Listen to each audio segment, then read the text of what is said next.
Já imaginou um tratamento contra a depressão e outras doenças mentais com a ajuda de drogas psicodélicas? Num primeiro momento pode parecer uma ideia esdrúxula, absurda, mas não. Isso é ciência. Uma nova pesquisa científica que reforça o potencial do uso de drogas psicodélicas foi publicada há pouco pela Escola de Medicina da Universidade Johns Hopkins. O estudo mostra que o princípio ativo dos cogumelos mágicos pode ser 4 vezes mais eficaz em alguns casos graves. Mas calma, esses ainda são os primeiros resultados com psicodélicos administrados dentro de consultório. Aqui no Brasil, as pesquisas com esse tipo de substância psicoativa também avançam, incluindo o MDMA. Para onde apontam esses estudos? E quais cuidados são necessários? Isso é fantástico.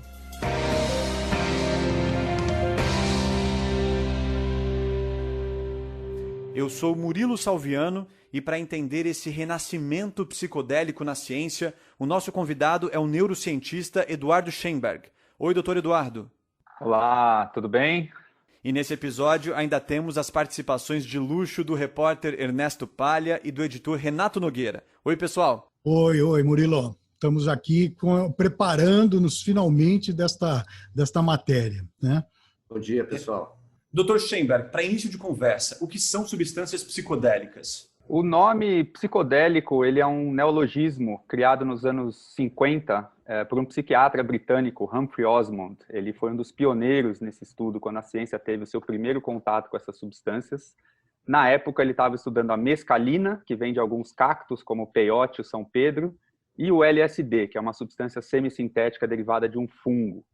Essas duas substâncias são chamadas de substâncias psicodélicas. Psicodélico significa manifestar a mente, né? E junto com a psilocibina, dos cogumelos chamados cogumelos mágicos, ou cogumelos do gênero psilocybe, e a dimetiltriptamina, que é presente na ayahuasca, em outras medicinas de origem indígena amazônica, essas 4 substâncias são as chamadas substâncias psicodélicas clássicas. Uhum. Além delas, tem uma série de outras moléculas, incluindo ibogaína, MDMA e outras, que são próximas das substâncias psicodélicas clássicas, mas têm algumas diferenças farmacológicas, farmacêuticas e psicológicas que são importantes.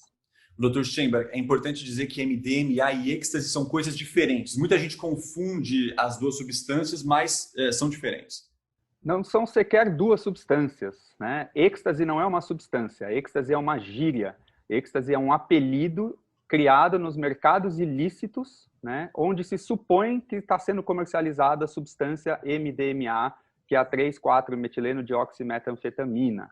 Mas, nos materiais ilícitos, sejam pozinhos, líquidos ou comprimidos, que são vendidos por aí nos últimos 20 anos, cerca de 50% nem contém MDMA, e contém cerca de 500 outras drogas e outros contaminantes que vão de cafeína e cocaína até parametoxanfetamina.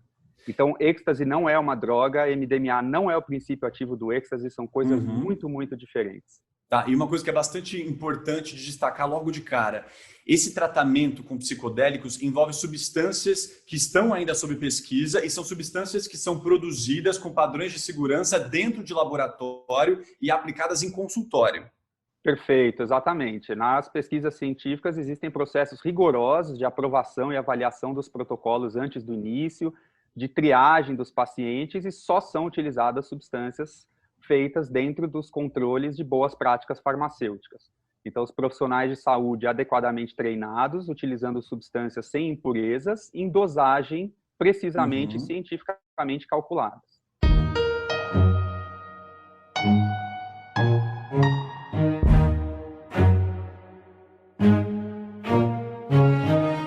Dr. Schenberg, eu sei que o senhor vem desenvolvendo pesquisas com o MDMA aqui no Brasil. Daqui a pouquinho a gente vai entrar nessas pesquisas do senhor.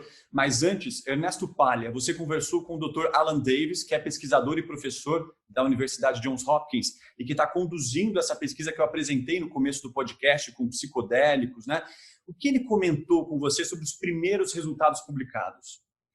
Ele destaca, né, a importância das substâncias que eles têm usado, né, principalmente, como disse o Dr. Schenberg, em ambiente controlado. É bom lembrar e separar totalmente qualquer semelhança entre as experiências terapêuticas que essas pessoas têm vivido e qualquer uso ou abuso recreativo dessas drogas, que infelizmente ganharam muito essa má fama em função de um histórico político e comportamental que começa nos Estados Unidos e na Inglaterra, principalmente, lá nos anos 50 da década passada. Se você quiser, a gente pode até falar um pouquinho sobre isso. Claro. Né? Você vê que, como lembrou o Dr. Schoenberg, o LSD e essas drogas, os chamados psicodélicos clássicos, surgem aí por essa época, na década de 50.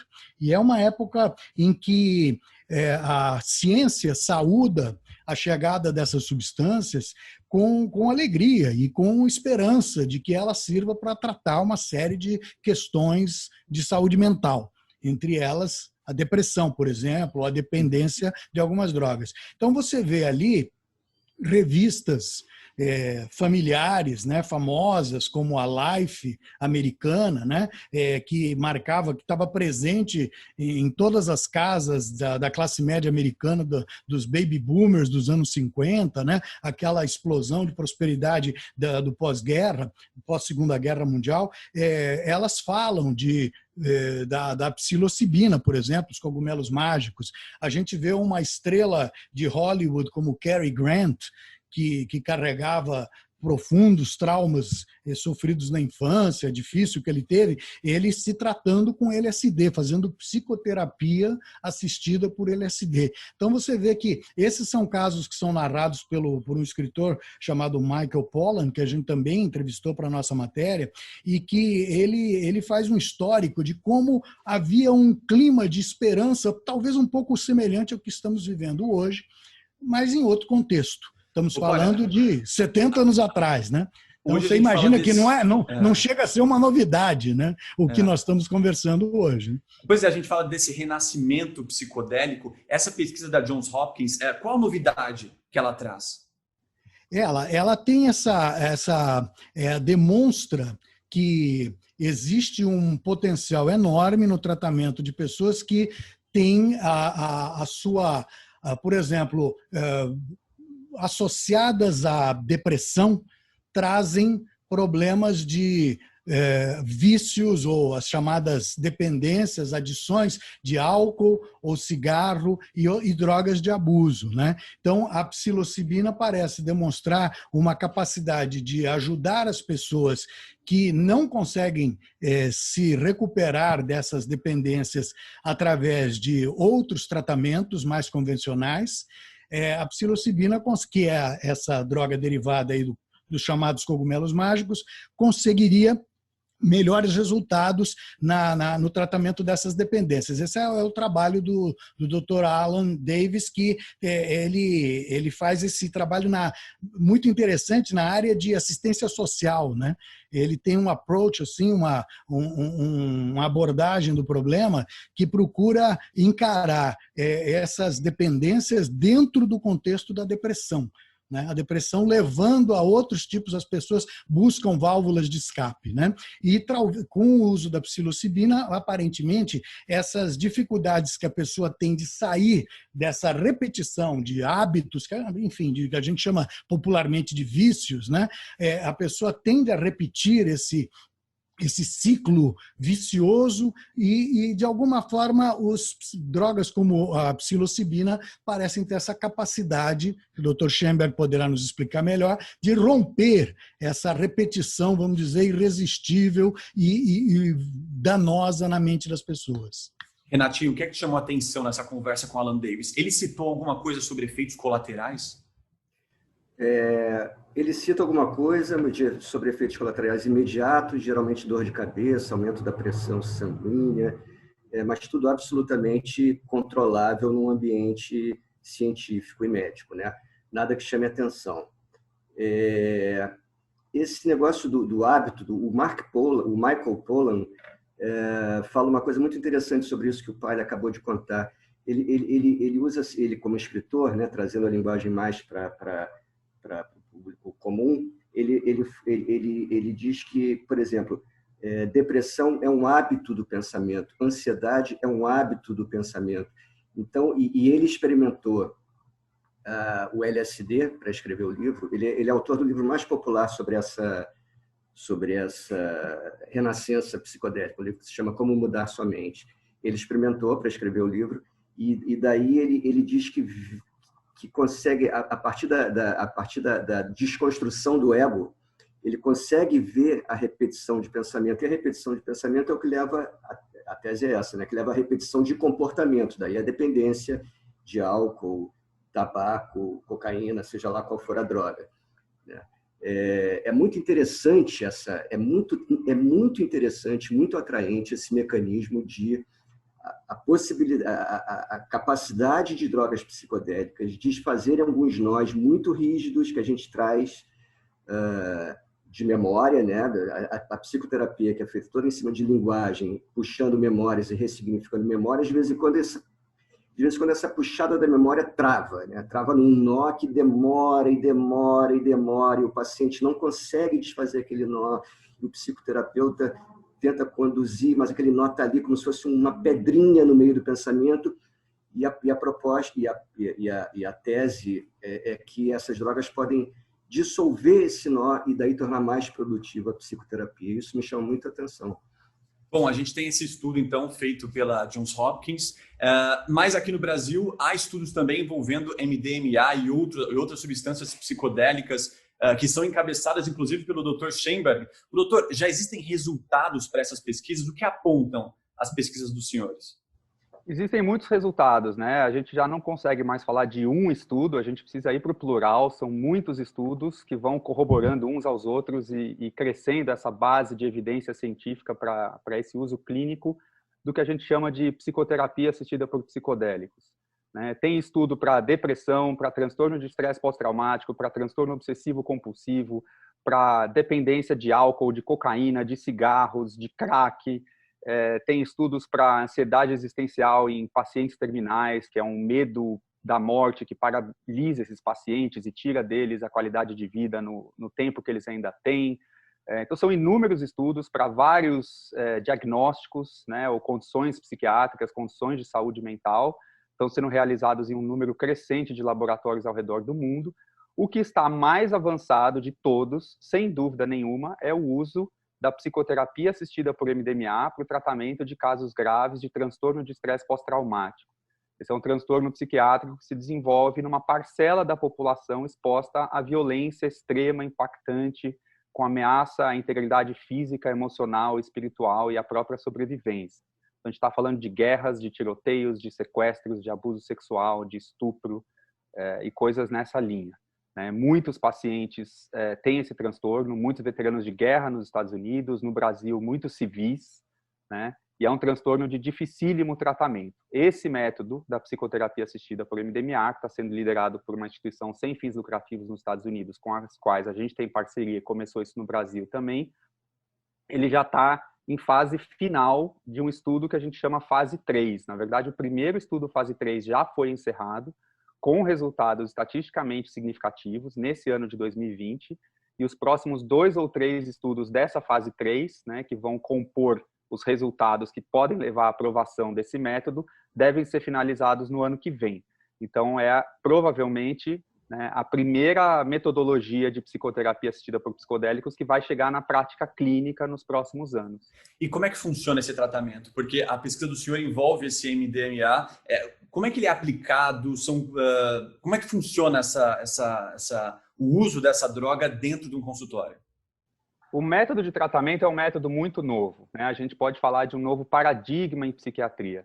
Então, na psiquiatria hoje, o paciente ele vai ao consultório, ele conversando com o psiquiatra, ele vai receber um diagnóstico, vai receber uma prescrição, que ele vai buscar na farmácia um medicamento que ele vai tomar em casa, de 8 em 8 horas, de 12 em 12 horas, por meses ou anos a fio. Os tratamentos com as substâncias psicodélicas eles estão sendo feitos de uma maneira muito diferente. Eu tenho falado que é quase como se a gente estivesse inventando a cirurgia psiquiátrica.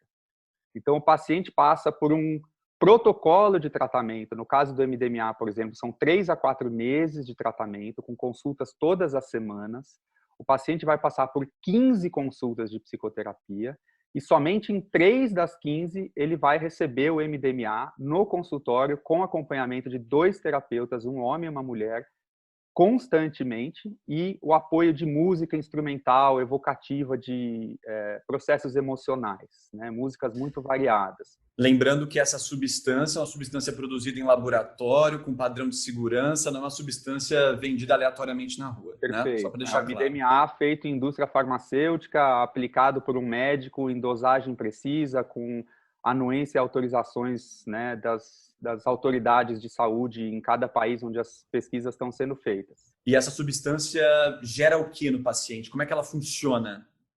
Essa é a grande novidade, né? A gente estava falando de que é uma renascença, mas ao mesmo tempo era algo que já existiu anteriormente. E a grande novidade nessa época, nesse momento que a gente está vivendo, é a neurociência. Hoje a gente consegue fazer neuroimagem, por exemplo, a gente consegue ver em seres humanos, ao vivo, durante os seus tratamentos, o que está acontecendo no cérebro. Né? Isso são coisas, esses equipamentos que a gente chama de neuroimagem, eles não existiam quando a pesquisa iniciou nos anos 50 e quando essas drogas foram proibidas nos anos 60 e 70. Né? Então, isso é único e novo. O MDMA, ele funciona basicamente como uma espécie de turbo neuroquímico. Então, ele se liga em algumas proteínas na membrana dos neurônios, que são as principais células cerebrais, e ele vai estimular com que esses neurônios liberem temporariamente mais neurotransmissores, liberar outras moléculas químicas que existem naturalmente nos nossos cérebros. Quais moléculas? Bom, o MDMA estimula a liberação principalmente de serotonina, mas também de noradrenalina e dopamina. E isso faz com que o paciente passe por 5 a 6 horas de um processo em que ele acelera o raciocínio, ele tem mais lembranças, ele evoca memórias melhor, e ele sente as suas emoções com uma intensidade talvez nunca sentida antes na vida. Essa combinação de efeitos farmacológicos e psicológicos gera um estado que tem sido considerado de excelência, um estado, uma janela de oportunidade dourada para você fazer os processos de psicoterapia, no caso do estresse pós-traumático. Não, é porque o doutor Eduardo, nas entrevistas feitas para a matéria, faz uma estimativa muito grandiosa, assim, muito importante, que em torno de 1 milhão de pessoas, só Rio e São Paulo, só as cidades do Rio e São Paulo, as maiores do Brasil, mas apenas 2 cidades somadas, em torno de 1 milhão de pessoas sofrem de estresse pós-traumático. Isso é uma barbaridade. Essa é uma estimativa da Universidade Federal de São Paulo, do Departamento de Psiquiatria, né? Uma pesquisa populacional muito bem feita, muito rigorosa, publicada alguns anos atrás. Então, é uma situação realmente muito grave. A taxa de ideações suicidas e de suicídios nesses pacientes também é bastante elevada. Então, é uma questão de saúde mental de extrema relevância para o Brasil. Estresse pós-traumático e pânico são coisas diferentes. Como é que o senhor poderia explicar para a gente a diferença dessas 2 doenças mentais? Elas são diferentes, mas tem muitas semelhanças também, né? O ataque de pânico, ele é conceitualmente uma coisa mais aguda, é algo que acontece num momento específico. E o estresse pós-traumático é uma condição crônica, que se arrasta por meses ou anos e que inclui ataques de pânico, né, como parte da sintomatologia do paciente. Mas o estresse pós-traumático é mais abrangente do que o ataque de pânico. Murilo, se você me permite, por indicação do cuidadosa, evidentemente, do Dr. Schenberg, a gente conseguiu conversar com uma pessoa que participou do estudo dele e que conseguiu simplesmente retomar sua vida depois de um trauma gravíssimo. É uma mulher que ela fora do eixo Rio-São Paulo, ela foi atacada, sofreu um ataque, uma tentativa de estupro extremamente violenta, na qual a pessoa acabou jogando-a debaixo de um carro que passava na rua, né, diante da resistência dessa vítima, e essa pessoa simplesmente desmoronou, né? A vida dela se desmanchou depois disso por conta do estresse que ela carregava, do trauma daquela situação.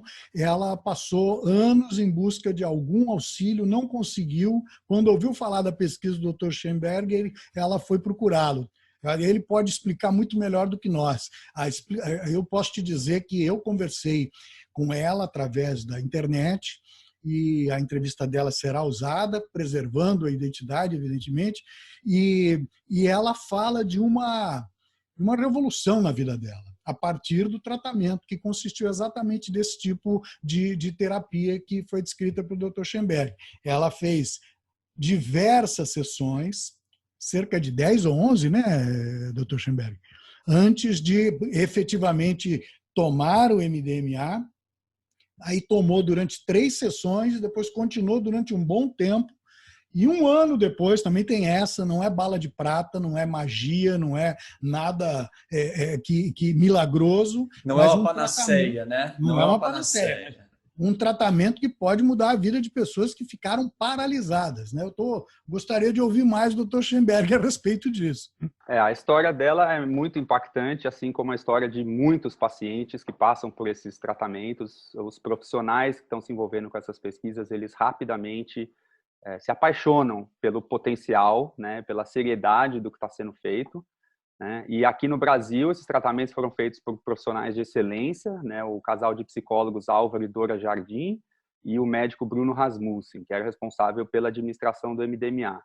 Então, o tratamento, ele consiste daquela sequência de consultas que eu mencionei. Então, primeiro, o paciente tem 3 consultas que a gente chama de preparatórias.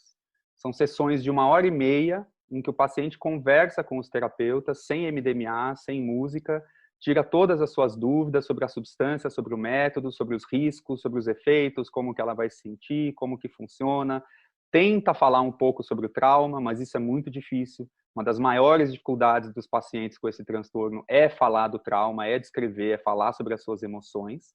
Depois dessas 3 consultas preparatórias, vem a primeira sessão de MDMA, com uma dose baixa, de 75 miligramas, que é uma dose que tem a intenção de gerar já um estado de consciência temporariamente modificado no paciente, mas que não seja de uma intensidade muito avassaladora.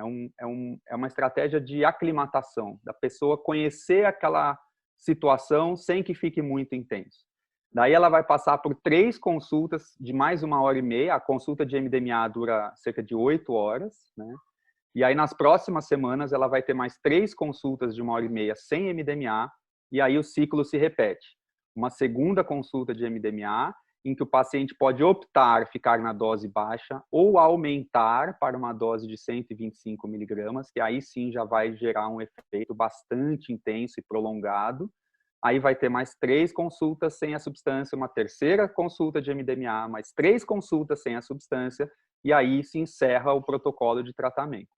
Dr. Schemberg, a gente não pode nem comparar uma substância psicodélica com um antidepressivo, na verdade, porque são usos completamente diferentes, né? O antidepressivo tem um uso contínuo, a pessoa vai na farmácia, toma, né? Toma todos os dias. E no caso da substância psicodélica, ela é usada num momento específico de um tratamento de psicoterapia. Perfeito, perfeito. Os riscos de se usar os psicodélicos fora de um consultório, sem a supervisão adequada, são muito grandes. O paciente ou uma pessoa, nessa situação que a gente chama de estado não ordinário de consciência, ela, em geral, ela fica com muita dificuldade de exercer tarefas cotidianas. Não dá para dirigir, não dá para cozinhar, não dá para manusear as facas na cozinha. Os antidepressivos, a pessoa consegue, ela está tomando aquela medicação e ela faz essas atividades cotidianamente. Então, um modelo é o modelo do uso diário e crônico de medicamentos, que é o modelo atual da psiquiatria. O modelo da psicoterapia assistida por psicodélicos é um modelo mais agudo, de tratamentos mais curtos, de 3, 4 meses, talvez até menos em alguns casos, 2 meses de tratamento, com alguns episódios, né, com essa substância psicodélica sob acompanhamento total, em que a pessoa vive esse estado de modificação da consciência, de intensificação das emoções, com acompanhamento, proteção e cuidado. Eu queria tirar uma curiosidade com o Dr. Eduardo, que me veio à cabeça quando ele explicou o processo. 3 sessões preparatórias, a primeira com MDMA, depois 3 regulares, vamos dizer, depois a segunda, em que a dose pode mudar ou não. Só por curiosidade, houve algum caso de alguém que não quisesse aumentar a dose na segunda? Tem casos de pessoas que optam por não aumentar, tem casos de pessoas que aumentam na segunda e resolvem diminuir na terceira, né?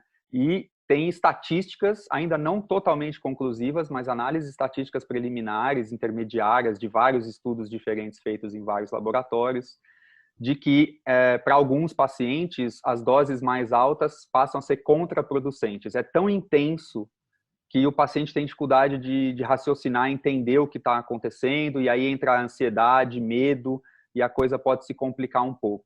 Então, a gente também começa a ver que não é quanto mais melhor. Existe aí uma faixa ótima que a ciência ainda está tentando identificar, e isso varia também de pessoa para pessoa.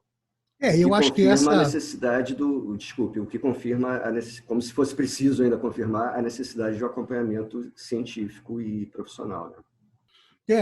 O que me chama a atenção é que essa explicação torna ainda mais clara a mensagem da diferença absoluta, né, entre a compreensão preconceituosa, preconcebida daquilo que nós ouvimos falar nos últimos 60, 70 anos, né, a respeito de psicodélicos, né, e o uso terapêutico que está sendo proposto e estudado hoje em dia.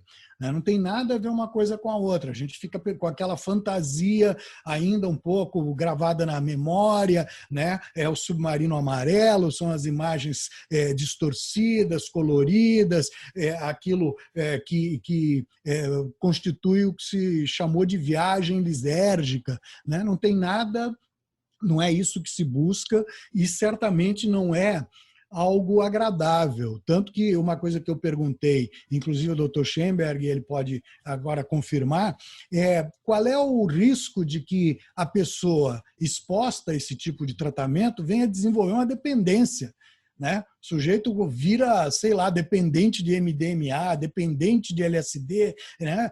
O chamado viciado em alguma substância dessas, né? Aparentemente, o uso recreativo não é fácil, e uma expressão que em inglês eu encontrei bastante, né? O uso dessas drogas muitas vezes é desafiador, né? Para não dizer difícil, né? Então, acho que o Dr. Schenberg pode explicar melhor isso para a gente, né? O risco que existe ou não, né? de que a pessoa se torne dependente dessas substâncias. Mas dentro de laboratório, se é possível, não, né? Só no uso recreativo. São substâncias que notoriamente não geram dependência química, mas elas são abusadas. Então é importante fazer a distinção entre abuso e dependência química. Uma pessoa que sai uma noite e toma uma dose alta de qualquer droga, álcool, o que for, está fazendo um abuso. Se esse abuso fica crônico, repetido, ele tende a gerar dependência química, que é um transtorno psiquiátrico muito grave, difícil de tratar. E, inclusive, a psicoterapia assistida por psicodélicos está sendo estudada com sucesso para tratamento de casos graves de dependência química, de álcool, de cigarro, de cocaína e crack, né, principalmente. Então, isso a gente já sabe bastante. A gente também não vê os pacientes buscarem uso recreativo das substâncias que eles receberam nos tratamentos. E como o Paglia chamou a atenção, as experiências psicodélicas, elas tendem a ter uma intensidade emocional e uma carga de algo tão diferente de tudo que a pessoa já viveu, que existe uma tendência das pessoas falarem dessas experiências, falarem bastante e classificarem como experiências muito importantes da vida. Então, os estudos da Johns Hopkins com psilocibina, por exemplo, cerca de 70% dos voluntários e pacientes, porque tem voluntários saudáveis participando de pesquisas também, colocam essa experiência como uma das 5 mais importantes da vida, ao lado de dia do casamento, nascimento de filho ou falecimento de pai ou mãe. Então, são experiências que as pessoas, realmente, aquilo é muito marcante para as pessoas. Só que existe também a experiência desafiadora, a experiência ruim, ou no linguajar do uso recreativo, as bad trips, as viagens ruins, que são experiências extremamente negativas, impactantes, e que quem passa por elas, que é uma minoria, mas é bastante gente, né, classifica como uma das piores experiências da vida, né? Então, esses dois extremos, né, a experiência com essas substâncias pode levar as pessoas a experiências tão impactantes, por isso precisa de muito cuidado. E no caso dos pacientes no tratamento de estresse pós-traumático, por exemplo, ou de depressão, eles não têm, em geral, experiências prazerosas. Quando há prazer e deslumbramento, é intercalado com muito sofrimento, com muita dor, com mágoa, com culpa, com vontade de chorar e aí conseguir chorar. Então, alguns pacientes de MDMA choram por 2, 3, 4 horas. Isso é muito interessante, né, Dr. Schemberg? Porque quando a gente fala de substâncias psicodélicas, as pessoas pensam que a pessoa está fazendo uma viagem, está curtindo, está em outra dimensão. E não, né? Na verdade, é uma dose usada especificamente para aquele momento e que vai fazer a pessoa alcançar aquele ponto de dor.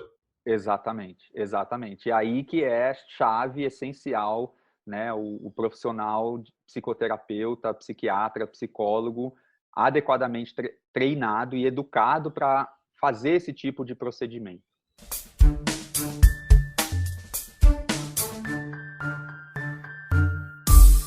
Bom, a gente está falando desses tratamentos com substâncias psicodélicas. O que já tem de autorizado, de aprovado no Brasil? Existe alguma substância cujo uso já foi autorizado aqui?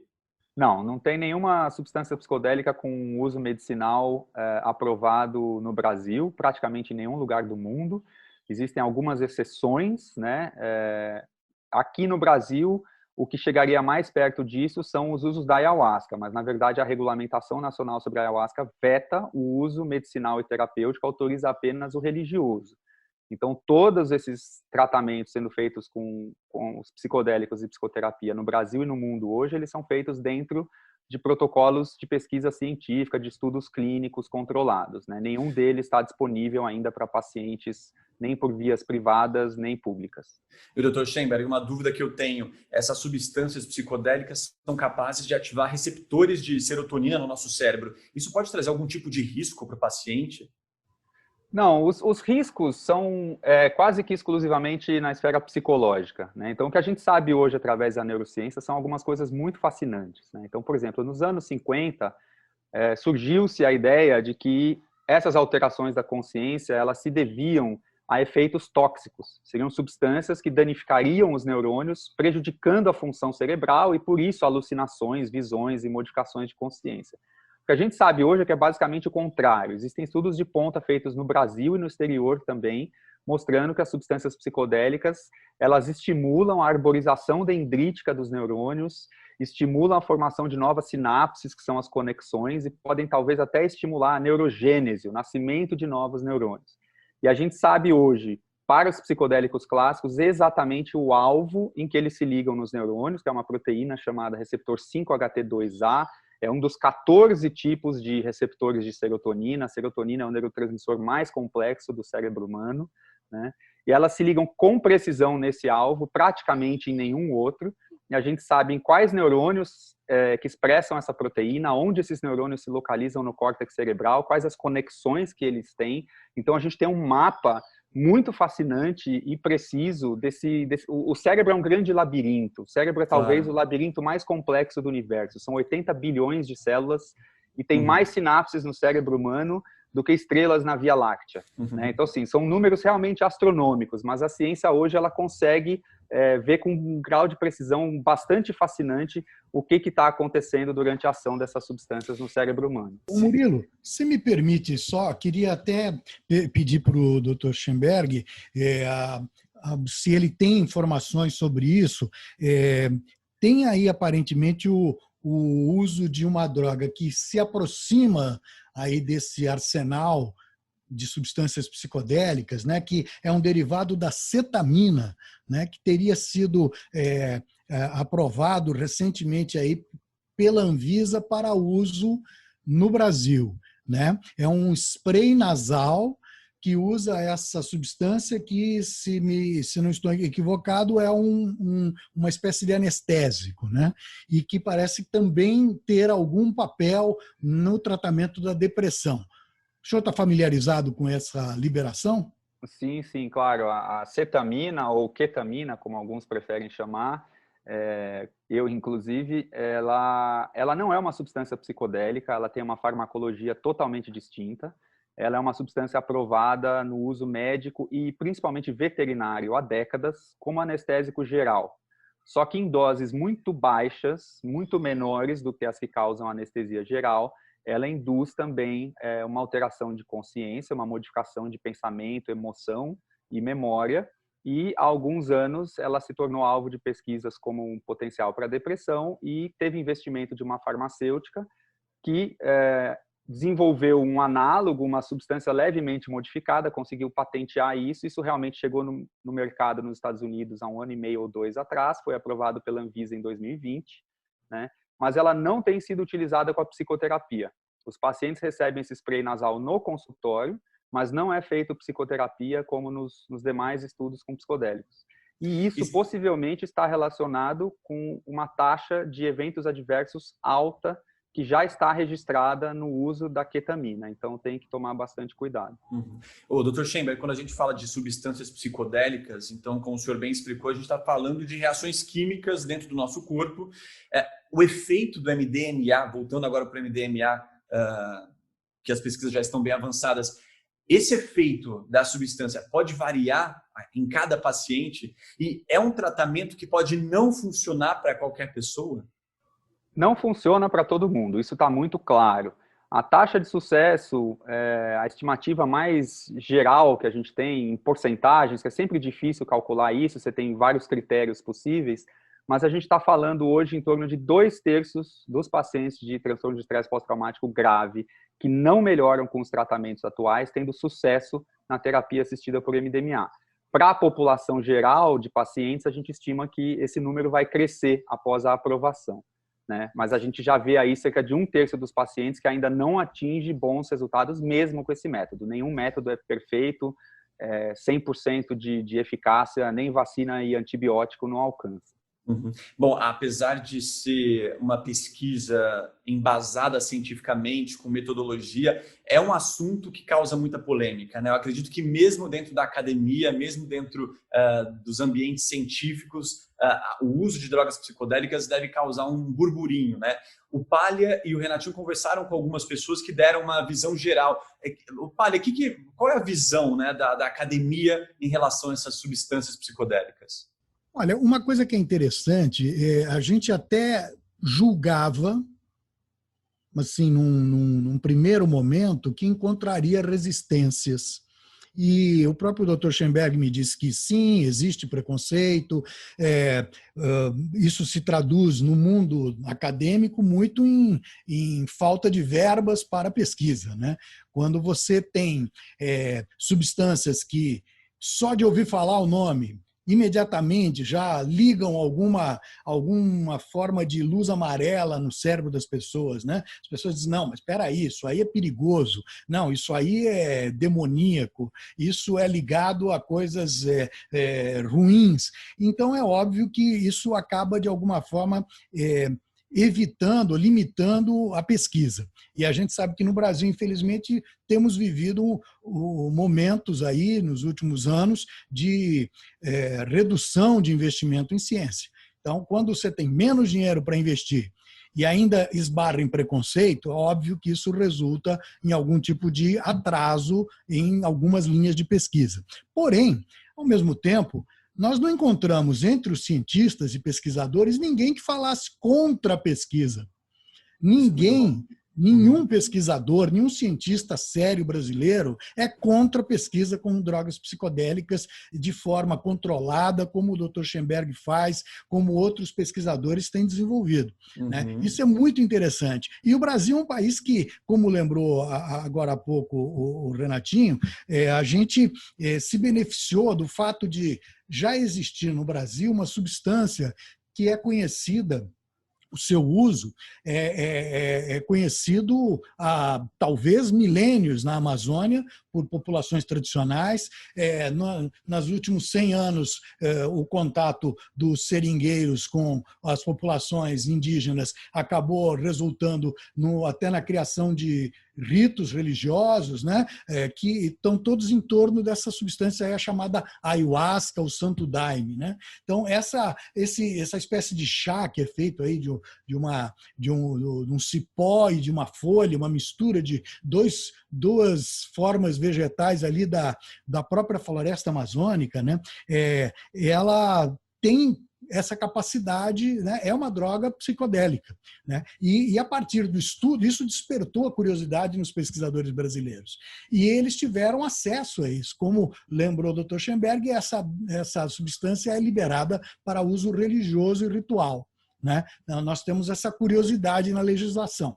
Não pode usar medicamente, né, em termos medicinais, mas você pode usar em termos rituais. Mas, enfim, apesar disso, a disponibilidade dessa substância aqui no Brasil permitiu aos pesquisadores aqui tomarem até um protagonismo, né, no estudo de drogas psicodélicas. E aí nós estamos vendo outras linhas de pesquisa que talvez tenham se originado lá atrás, justamente nessa disponibilidade, né? É muito importante diferenciar o que é o uso religioso de um uso terapêutico comprovado cientificamente. Isso ainda não está liberado e ainda está sendo estudado por gente séria, como o Dr. Draulio Araújo, lá na Federal do Rio Grande do Norte, né, no Instituto do Cérebro, né, isso tem sido estudado também pelo Dr. Schemberg. Enfim, você vê como temos aí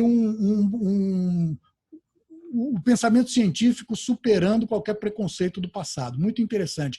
Esperemos que as autoridades também sejam movidas por essa mesma seriedade e vamos dizer, curiosidade séria em torno de uma substâncias, né, que podem trazer uma verdadeira revolução no tratamento de doenças mentais. Eu vou, para encerrar agora, fazer uma pergunta que cientista detesta. Quando o senhor acredita que vamos ter tratamentos com psicodélicos aprovados no Brasil? A que distância estamos? Quantos anos? Eu acho que estamos bem perto. Eu não me incomodo com a pergunta, porque eu sonho em ver esse momento acontecer.